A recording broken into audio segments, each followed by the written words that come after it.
आईच्या कुशीत येताच थांबली श्वासांची दोरी। पुराच्या पाण्यामुळे गमवावा लागला बाळाला जीव। जिवंतपणी भोगाव्या लागतात मरण यातना। जिल्ह्यात गेल्या 2 दिवसांपासून सुरू असलेल्या सातत्यपूर्ण पावसामुळे सर्वत्र हाहाकार माजला आहे। अनेक ठिकाणी रस्ते वाहून गेले आहेत, तर काही मार्ग पुराच्या पाण्याने बंद झाले आहेत। याच पूर परिस्थितीत मोडखा मोकाशी येथील एका गर्भवती महिलेला वैद्यकीय मदत न मिळाल्याने तिच्या पोटी जन्मलेल्या बाळाचा मृत्यू झाल्याची हृदयद्रावक घटना घडली। पूजा सतीश तुराळे, वय वर्ष 27, या महिलेला अचानक प्रसूती वेदना सुरू झाल्या। मात्र गावातून कोसरसार प्राथमिक आरोग्य केंद्राकडे जाणाऱ्या रस्त्यावर नाल्याला पूर आल्याने वेळेत नेणे शक्य झाले नाही। गावातील आशा सेविका पेंदोर यांच्या देखरेखीखाली प्रसूती झाली।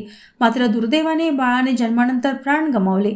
सकाळी पाणी ओसरल्यानंतर गावातील तुळशीराम तुराळे, रुपेश तुराळे, तुषार बलखंडे, तन्वीर ताठे, दिनेश तुराळे, सतीश तुराळे, दिलीप तुराळे, विकील थाटे, साहिल कांबडी आणि तुळशीराम उगे यांच्या मदतीने पूजाला आरोग्य केंद्रात दाखल करण्यात आले।